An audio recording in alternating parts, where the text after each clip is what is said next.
Like and subscribe my channel and press the bell icon for latest update.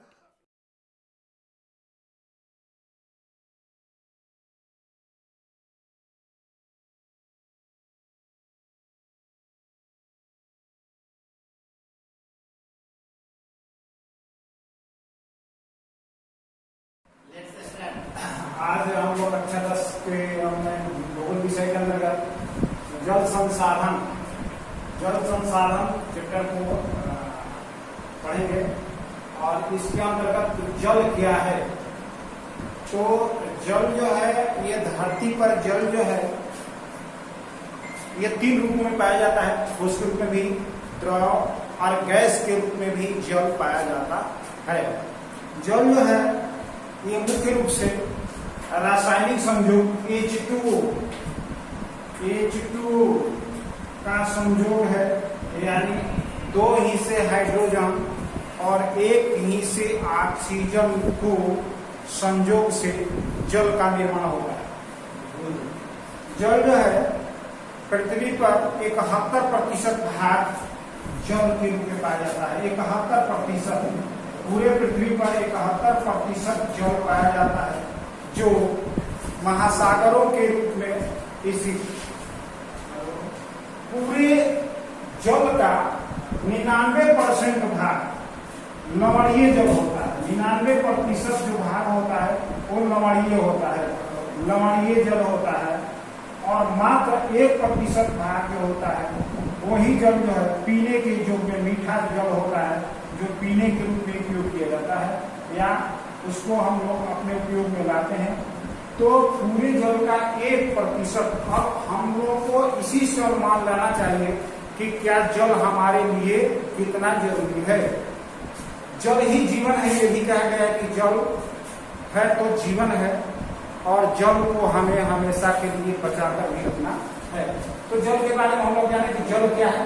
तो जल हमारे दैनिक जीवन में प्रतिदिन हम उसका उपयोग करते हैं, खाना बनाने, भोजन पीने के रूप में, खाना बनाने, कपड़ा धोने के, कृषि कार्य में, मनुष्यों को धोने में या अन्य कारखानों में भी जल का उपयोग किया जाता है।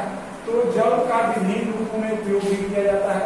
ये रासायनिक संयोग रूप से बना हुआ है और ये जल एक ऐसा पदार्थ है जो तीनों भौतिक अवस्थाओं में पाया जाता है, ठोस, द्रव और गैस के रूप में पाया जाता है।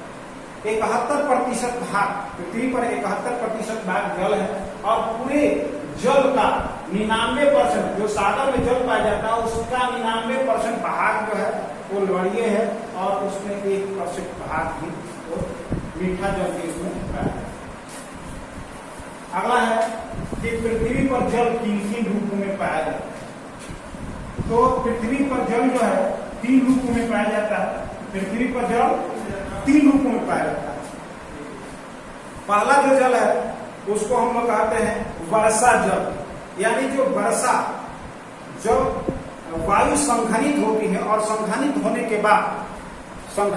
के बाद वो बादल का रूप लेता है और बादल जो है संवहन क्रिया अथवा पर्वतों भागों से टकराकर पृथ्वी धरती पर बूंदों के रूप में आता है, जिसे हम लोग वर्षा जल कहते हैं।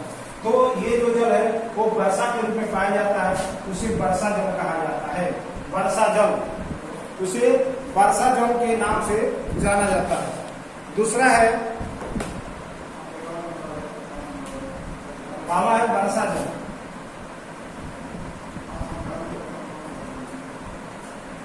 दूसरा है भूपृष्ठीय जल। भूपृष्ठीय जल अब आता है कि भूपृष्ठीय जल क्या है। तो भूमि की सतह पर जो जल पाए जाते हैं उसे भूपृष्ठीय जल कहा जाता है। जैसे नदी है, तालाब है, नहर है, यानी भूमि के ऊपरी सतह पर जो जल पाया जाता है उसको भूपृष्ठीय जल के नाम से जाना जाता है। तीसरा जो है वो आता है आपका भूमिगत जल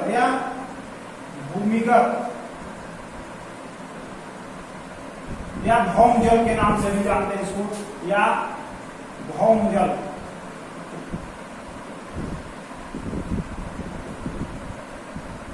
भूमिगत या भौम जल पृथ्वी के अंदर जो पानी है उस पानी को जो हम पीने के रूप में अथवा ट्यूबवेल से सिंचाई करने के उसमें कुओं के माध्यम से जो निकालते हैं, उस पानी को भूमिगत जल के नाम से जाना जाता है।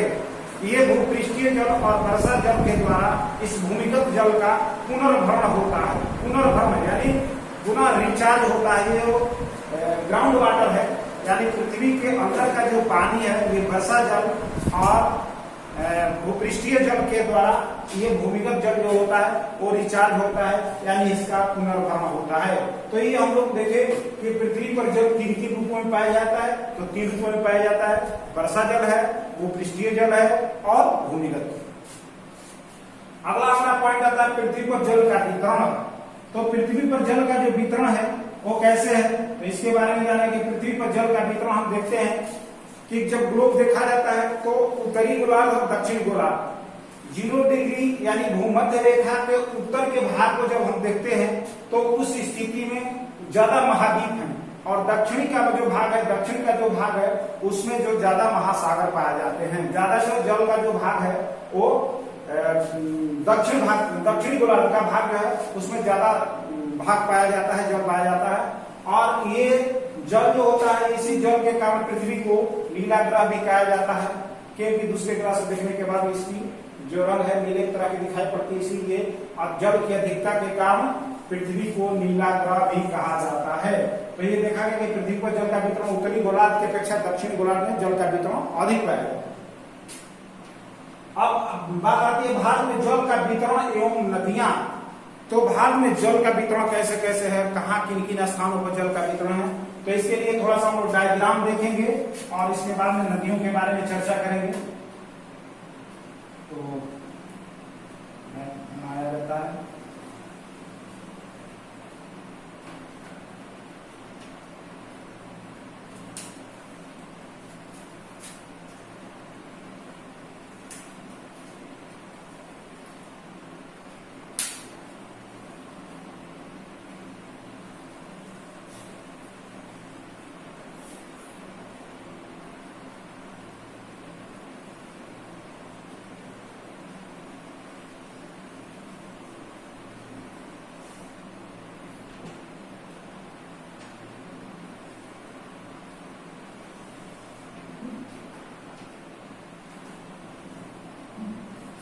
तो हम लोग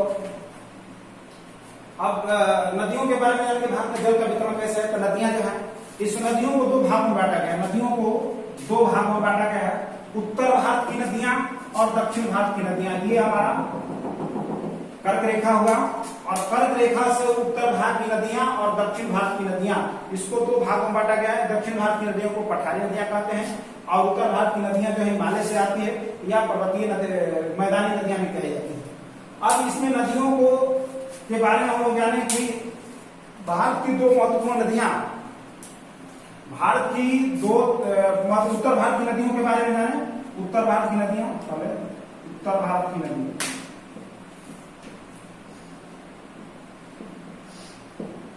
उत्तर भारत की नदियां। अब इसके अंतर्गत उत्तर भारत की नदियां में सबसे पहले हम लोग जाने गंगा, ब्रह्मपुत्र और सिंध के बारे में। गंगा, ब्रह्मपुत्र और सिंध, ये 3 महत्वपूर्ण नदियां हैं उत्तर भारत की नदी। और ये गंगा और ब्रह्मपुत्र, गंगा जो है आपको गंगोत्री से निकलती है। गंगा यहाँ गंगोत्री हिमनद, गोमू के नीचे गंगोत्री हिमनद से निकलते हुए ये आपको आकर इलाहाबाद यानी प्रयाग, वर्तमान प्रयाग में आकर ये जमुनोत्री से आते हुए इसके अंदर ये प्रयाग में आकर यहाँ मिल जाती है। और पुनः ये गंगा जो है आगे की धाराओं में बहते हुए ये पुनः जाकर बंगाल की खाड़ी में गिर जाती है। इसके बाद यहाँ मानसरोवर झील है, मानसरोवर झील, मानसरोवर झील। इस मानसरोवर झील से 2 नदियां निकलती है। एक नदी जो है ब्रह्मपुत्र निकलती है, एक नदी जो है ब्रह्मपुत्र निकलती है, जो तिब्बत में बहते हुए हमारे देश के अरुणाचल प्रदेश में आती हुई बांग्लादेश में गिर जाती है और मेघना नाम से वो फिर पुनः बंगाल की खाड़ी में चली जाती है। ये ब्रह्मपुत्र नदी है, ब्रह्मपुत्र नदी। और ये अरुणाचल प्रदेश में होते हुए, असम में होते हुए ये आपको ये बांग्लादेश में गिर जाती है। एक और नदी है सिंध नदी, और ये भी यहीं से निकलती है, उत्तर की तरफ से निकलते हुए ये आकर ये पंजाब पाकिस्तान में चली जाती है। सिंध नदी जो है ये पाकिस्तान में चली जाती है और इसको सिंध नदी, सिंध, इसको पाकिस्तान की जीवन रेखा भी कहा जाता है। अगर सिंध का पानी बंद कर दिया जाए तो पाकिस्तान पूरा बंजर हो जाएगा। तो ये उत्तर भारत की 3 महत्वपूर्ण नदियों में गंगा है, ब्रह्मपुत्र है और सिंधु है। गंगा की सबसे लंबी सहायक नदी जमुना है। कभी कभी क्वेश्चन पूछता है कि गंगा की सबसे लंबी सहायक नदी, गंगा की बहुत सारी सहायक नदियां हैं, जिनमें से गंगा की सबसे लंबी सहायक नदी जो है वो जमुना है, और वर्तमान में दिल्ली जो है वो जमुना नदी के किनारे ही बसा हुआ है। तो ये यमुनोत्री से निकलता है, जबकि ये गंगोत्री से निकलता है, और ये दोनों आकर प्रयाग में ये मिल जाती है, प्रयाग में मिल जाती है। अब इसके बाद में आते हैं, यहाँ झेलम एक नदी है, झेलम। ये पंजाब में 5 नदियां बहती है, पंजाब जिसको 5 नदियों का देश कहा गया है, जिसको 5 नदी में झेलम है, रावी है, चिनाब है, सतलज है और ब्यास। रावी, चिनाब, सतलज, ब्यास और झेलम। श्रीनगर जो है, श्रीनगर ये झेलम नदी पर ही बसा हुआ है। सतलज नदी जो है, सतलज नदी भाखड़ा नगर परियोजना जो है सतलज नदी पर ही बनाया गया है, जिसको बांध बनाकर हिमाचल प्रदेश और पंजाब दोनों राज्य जो है सिंचाई और विद्युत उत्पादन का कार्य करते हैं। इसके बाद में इसमें भी गंगा की और अन्य सहायक नदियां हैं जो उत्तर की तरफ से आती है, जिसमें मुख्य रूप से घाघरा, जिसको बिहार में घाघरा बोला जाता है, उत्तर प्रदेश में वो शारदा या सरजू के नाम से जाना जाता है, सरजू है। बिहार में गंडक है, बागमती है, इसके बाद कोसी नदी है। कोसी को बिहार का शोक कहा जाता है, जो प्रत्येक साल बढ़ लाती है और जिससे जान माल की क्षति होती है, इसलिए ये कोसी नदी है। कोसी जो नदी है ये आपको बिहार में बाढ़ आती है, तो गंगा की सहायक नदी है और ये उत्तर से आती है। ये हिमालय पर्वत से आने के कारण इन नदियों में सालों भर पानी बना रहता है और ये जल की पर्याप्तता रहती है। ये नदियां जो मैदानी क्षेत्र में बनती है और ये अपने साथ मिट्टी, कंकड़, पंख को लाती है, जो जिसमें उर्वरता ज्यादा होती है, और यही कारण है कि इन प्रदेशों में उर्वर भूमि होने के कारण खेती अधिक होती है तथा ये भाग मैदानी भाग होते हैं। गंगा को भी 3 भागों में बांटा गया है, ऊपरी गंगा मैदान, मध्य गंगा मैदान और निचली गंगा मैदान। ऊपरी गंगा मैदान जो पहाड़ी भाग में होता है उसको ऊपरी गंगा मैदान, यानी ऊपरी गंगा मैदान जो है हरिद्वार से ऊपर का जो भाग कहलाता है ऊपरी गंगा मैदान होता है। प्रयाग तक का मध्य गंगा मैदान और प्रयाग से नीचे का जो भाग होता है उसको निचली गंगा मैदान के नाम से जाना जाता है।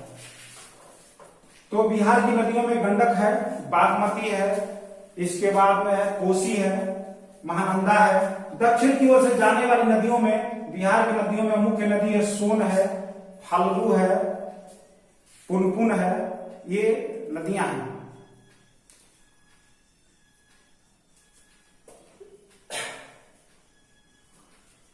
सिंध, पंजाब की नदियों के बारे में हम जाने, रावी, सतलज, ब्यास, चिनाब और झेलम।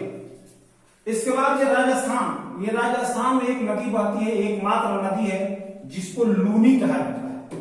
ये लूनी, राजस्थान में मात्र एक नदी है जो लूनी नाम से जानी जाती है, और एक लूनी नदी जो है इसकी पानी इतनी कम होती है कि रेगिस्तान की नदी है और ये सागर में नहीं गिर पाती है। अपनी जीवन लीला कच्छ के रण तक आकर अपनी जीवन लीला समाप्त कर देती है, क्योंकि ये इसकी जो पानी है समुद्र तक नहीं पहुंच पाता है।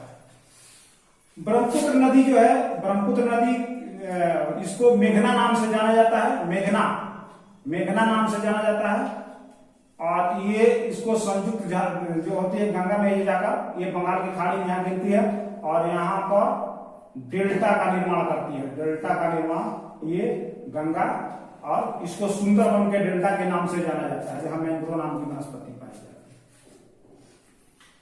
तो ये उत्तर भारत की नदियों के बारे में हम लोग संक्षिप्त अध्ययन किए। इसके बाद दक्षिण भारत की नदियों के बारे में जाने, तो दक्षिण भारत की नदियों में मुख्य रूप से है बंगाल की खाड़ी में गिरने वाली नदियां, दक्षिण भारत की नदियों को दो भाग में बांटे गए हैं। पहला उत्तर भारत की नदियां, दूसरा है दक्षिण भारत की नदियां। दक्षिण भारत की नदियां, दक्षिण भारत की नदियों को दो भागों में बांटा गया है। पहला जो है बंगाल की खाड़ी में गिरने वाली नदियां, बंगाल की खाड़ी में गिरने वाली नदियां, और इसमें बी है आपको अरब सागर में गिरने वाली नदियां।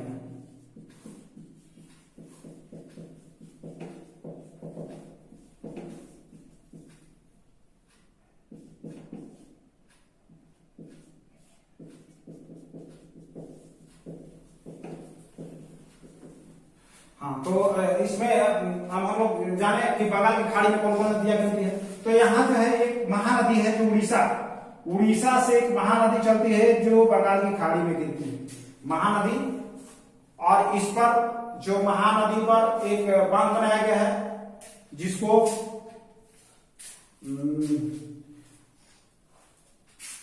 महानदी पर उड़ीसा में एक बांध बनाया गया है। और इसके बाद में है यहाँ एक यहां से निकलती है जिसको गोदावरी नदी कहा जाता है, जो दक्षिण भारत की सबसे लंबी नदी के नाम से जाना जाता है। गोदावरी जो महाराष्ट्र राज्य के नासिक जिले के त्रंबकेश्वर की पहाड़ी से निकलती है। महाराष्ट्र राज्य के नासिक जिले के त्रंबकेश्वर पहाड़ी से निकलती है। इसको दक्षिण भारत की सबसे लंबी नदी के नाम से जाना जाता है। इसके बाद है यहां पर एक निकलती है महाबालेश्वर से, जिसको हम लोग कृष्णा नदी के नाम से जानते हैं। कृष्णा मुख्य नदियां हैं जो बंगाल की खाड़ी में गिरती है। ये बंगाल की खाड़ी में गिरती है।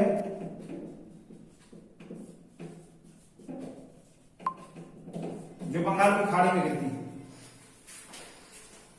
अब बात आती है कि अरब सागर में गिरने वाली ये जो जितनी भी बंगाल की खाड़ी में नदियां गिरती है, ये अपने मुहाने पर डेल्टा का निर्माण करती है। अब दक्षिण की तरफ, पश्चिम की तरफ गिरने वाली नदियां यानी अरब सागर में गिरने वाली नदियों में मुख्य रूप से नर्मदा है। नर्मदा और ताप्ती। ये नर्मदा जो है अमरकंटक से निकलती है। जहां से सोन नदी निकलती है वो वही उसी के आसपास से ये नर्मदा नदी निकलती है। सोन नदी उत्तर की तरफ आती है, जो हमारे ही जिले से टिहरी से गुजरते हुए गंगा में जाकर मिल जाती है। और ये जो अमरकंटक से ही, ये अमरकंटक जगह है, अमरकंटक से निकलते हुए ये जो नदी है वो अरब सागर में कच्छ के खाड़ी के पास ये आती है और यहाँ गिर जाती है। और ये मुहाने पर महाखंड एस्चुरी का निर्माण करती है। ये नदी मुहाने पर कभी भी डेल्टा का निर्माण नहीं करती है। कारण है कि ये नदी जो भ्रंश घाटी से बहती है, दरार जो होता है, दरार जो पहाड़ों में फाटियां होती है, दरार होती है, उसी दरार से जो पानी निकलता है, इसलिए उसमें कटाव कम होता है, मलबे कम होते हैं और पंख कम होते हैं। इसलिए नदी जो है अपने मुहाने पर डेल्टा का निर्माण यानी जमा डिपोजिशन करने का काम नहीं करती है, बल्कि वहां एक महाखंड का निर्माण करती है, जिसको हम लोग एस्चुरी के नाम से जानते हैं। उसके नीचे तुरंत इसके बाद में यहाँ से एक ताप्ती और ये नर्मदा, ये हो गया नर्मदा और ये ताप्ती, ये उसके नीचे ही जस्ट समानांतर में एक नदी और बहती है जिसको ताप्ती नदी के नाम से जाना जाता है। तो ये दो महत्वपूर्ण नदियां हैं जो अरब सागर में गिरती है। इसके मंडोवी जो है वो मंडोवी जो गोवा में बहती है, मूसी है हैदराबाद में है, अनेक बहुत सारी नदियां, छोटी छोटी बड़ी बड़ी नदियां हैं। तो मुख्य रूप से नदियों के बारे में हम लोग जाने। अब हमारा है जल संकट। जल संकट क्या है?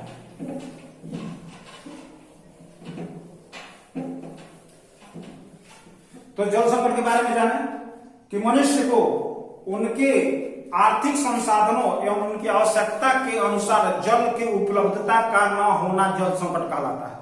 मनुष्य को उनकी आर्थिक संसाधनों एवं उनके आवश्यकता के अनुसार जल की उपलब्धता का न होना जल संकट कहलाता है। पहले भी आप लोगों को बताया गया कि पृथ्वी पर जो जल है उसमें से अधिक जल जो है वो लवणीय जल है, उसमें मात्र 1% जल जो है जो उपयोग करने के योग्य है। इसीलिए वो जल जो संकट है, जल संकट की स्थिति पैदा हो सकती है।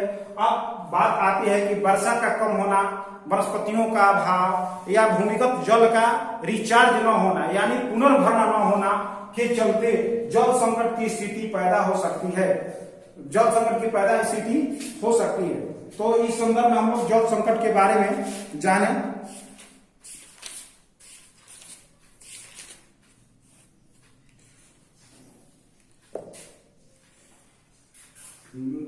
देश की या विश्व की बढ़ती जनसंख्या को उनके मांग के अनुसार पीने के लिए अथवा उनके उपयोग के लिए पानी को उपलब्ध होना चाहिए।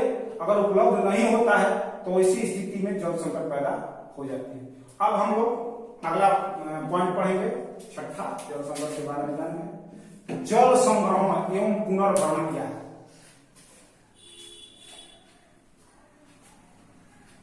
तो जल संग्रहण, अब जैसे जल संग्रहण के बारे में हम लोग जल संग्रहण क्या है, तो इसके लिए अभी सरकार की जो योजनाएं चल रही है, जल जीवन हरियाली, उस संदर्भ में हम लोगों ने भी देखा कि अपने अपने घरों पर जल, वर्षा जल को संग्रहित कर टांकी बनाकर उसको नीचे से सूखने के लिए टांकी बनाएंगे, जिससे जल जो है बेकार का पानी बहकर नहीं जाएगा और जो जल होगा वो भूमि के अंदर भूमि को रिचार्ज करेगा, जिससे भूमि का जो जल का असर है ऊपर आएगा। तो उसको हम लोग कहेंगे जल संग्रहण। तमिलनाडु, केरल और कर्नाटक इन राज्यों में सरकार के द्वारा जल संग्रहण के लिए प्रतिबंध बनाया गया है कि अपने अपने घरों में छत का जो पानी है वो छत को पानी को वर्षा जल को टांकी में जमा करना है और टांकी में पानी को जमा कर जल को पुनर्भरण करने के लिए बनाना है। अगर जो व्यक्ति नहीं बनाता है तो उसके द्वारा, सरकार के द्वारा उस पर कार्रवाई की जाती है। और पुनर्चक्रण होता है कि जल को हम लोग पुनःचक्रण, रिसाइकल। पुनर्चक्रण कैसे होता है कि जैसे इवोपरेशन होता है, इवोपरेशन यानी वाष्पन क्रिया के फलस्वरूप जो होता है, जो जल है वो वायु में जाता है और जलवाष्प की क्रिया के फलस्वरूप वो मेघ का रूप, बादल का रूप धारण करता है और बादल जो होता है वो पृथ्वी पर संघनित होकर बादल के रूप में, बूंदों के रूप में धरती पर आता है और वही धरती पर फिर आता है और पुनः नदियों के माध्यम से, नदी झरनों के माध्यम से पूरा आपको सागर तक जाता है। तो यही जल का जो चक्रण चलता रहता है, ये जल चक्रण है। तो इसको पुनर्चक्रण के नाम से जानते हैं, जल चक्रण। अब बिहार की नदी घाटी परियोजनाओं के बारे में जानें। बिहार की नदी घाटी परियोजनाएं, तो बिहार की नदी घाटी परियोजनाएं में गंडक परियोजना है, सोन परियोजना है, कोसी परियोजना है और सबसे बड़ी जो हमारे जिले में एक अवस्थित है, बहुत बड़ी परियोजना है जिसको सोन नदी घाटी परियोजना के नाम से जानते हैं। ये बिहार की सबसे प्राचीन नदी घाटी परियोजना है, जो सोन नदी पर डिहरी से 6 किलोमीटर दूर इंद्रपुरी में एक बैराज को बनाकर वहां पर जल विद्युत परियोजना, जल से विद्युत का भी उत्पादन किया जाता है तथा वहां से 2 नहरें निकाली गई है। एक नहर को भोजपुर रोहतास कैमूर जिले में सिंचाई की जाती है, बक्सर जिले में सिंचाई की जाती है, जबकि एक नहर से पटना गया और औरंगाबाद जहानाबाद जिलों में सिंचाई की जाती है। तो ये बिहार की नदी घाटी परियोजना है। इस नदी घाटी परियोजना से सिंचाई के साथ साथ विद्युत उत्पादन, मछली पालन, यातायात, पर्यटन आदि का विकास किया जाता है। अब बात आती है कि जल प्रदूषण के कारक एवं उपाय। तो जल प्रदूषण के कौन कौन से कारक हैं और उनके क्या क्या उपाय हैं। तो जल को हमें बचा कर रखना है। तो जल प्रदूषण के बहुत सारे कारक हैं जिनके द्वारा जल प्रदूषित हो रहा है। सबसे पहले चीज है कि कृषि रसायन, कृषि में जो भी हम लोग रासायनिक चीजों का प्रयोग करते हैं, रासायनिक कीटनाशकों का प्रयोग करते हैं, उसको जो जल के रूप में मिश्रण होता है और जल वो प्रदूषित होते जा रहा है। इसके बाद फैक्ट्रियों से निकले हुए अवशिष्ट पदार्थ, फैक्ट्रियों से जितने भी अवशिष्ट पदार्थ होते हैं वो उसके द्वारा जल जो होता है प्रदूषित होता है। अभी देखा गया है कि लॉकडाउन के चलते जो अभी सरकार के द्वारा ये पूर्णबंदी किया गया है, पूर्णबंदी के द्वारा देखा गया कि जल और गंगा या नदियों का पानी इतनी स्वच्छ हुई, चूंकि फैक्ट्रियां बंद है, सारे लोग बंद हैं, इसके चलते ये जल जो है बिल्कुल साफ नजर आ रहा है। तो ये जल प्रदूषण को रोकने के लिए सबसे जरूरी है कि मानव को सचेत होना और गंदगी को जल में प्रवाहित न करना, इसके लिए जल प्रदूषण के बहुत सारे कारक हैं, मानवीय कारक भी है, कुछ जैविक कारक भी हैं, रासायनिक कारक भी हैं। तो इस तरह देखा गया, और इसके उपाय, जल प्रदूषण को रोकने के लिए हम विभिन्न प्रकार के उपाय कर सकते हैं। अब उपाय के अंतर्गत हमें क्या करना है, तो जल को प्रदूषित होने के लिए सबसे पहले कि हम लोग जल को प्रदूषण को रोकने के लिए कीटनाशकों का प्रयोग कम करेंगे। उस कीटनाशक की जगह पर हम जैविक का प्रयोग ज्यादा करेंगे, केमिकल की जगह हम जैविक खाद का प्रयोग करेंगे। दूसरा चीज, फैक्ट्रियों से जितने भी एक्सक्रीशन पदार्थ, जितने भी खराब पदार्थ निकलते हैं, उसका हम लोग परिशोधन कर उसके जल को फिर नदियों में डालेंगे, जिससे जलीय जीव भी बचे रहेंगे और जल जो है प्रदूषित होने से बच सकता है। इसके बाद पाठ को समाप्त किया जाता है।